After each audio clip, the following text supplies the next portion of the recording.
శివుని లలాటంపు ఉండే మూడో కన్ను దేనిని సూచిస్తుంది? త్రినేత్రం జ్ఞానానికి ప్రతీకనా? అతీంద్రియ శక్తికి మరో రూపమా? మూడో కన్నుతో భూత భవిష్యత్ వర్తమానాలకు చూడొచ్చా? మూడో కన్ను అసలు రహస్యం ఏమిటి? శివుని మూడో కన్ను దీనినే పాలనేత్రంగా చెబుతారు. ఇది తెరిస్తే భూమి మీద ప్రళయం ముంచుకొస్తుందా? మహేశ్వరుడు త్రినేత్రం తెరిస్తే అజ్ఞానం అరిషడ్వర్గం భస్మమైపోతుందా? మూడో కన్ను తెరిస్తే ప్రళయం వస్తుందని, భస్మమైపోతారని భయంతో కూడిన నమ్మకము.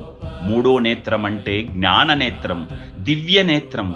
కనుబొమల మధ్య ఉండే జ్ఞాన చక్రమే సమస్త జ్ఞానానికి కేంద్రం. మనిషిలోని అంతఃశక్తిని, ఆధ్యాత్మిక శక్తిని వెలుపలకు తీసుకురావడానికి ఉపయోగపడేదే ఈ మూడో కన్ను. జ్ఞాన నేత్రం వికసించాలని కోరేవారు వారిలోని కామ క్రోధాలు పూర్తిగా నశింపచేయాలి.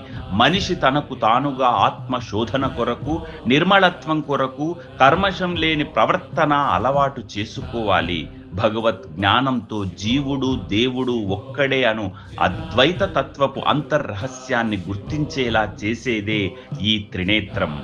పరమేశ్వరునిలో బాహ్యంగా కనిపించే ఈ జ్ఞాననేత్రం అందరిలోనూ ఉంటుంది. ఆ నేత్రాన్ని తెరవడానికి సాధన చేయాలి. భగవంతుని ధ్యానంలో అరిషడ్ వర్గాలను విడిచి ముందుకు నడవాలి. చిదానంద రూప శివోహం శివోహం చిదానంద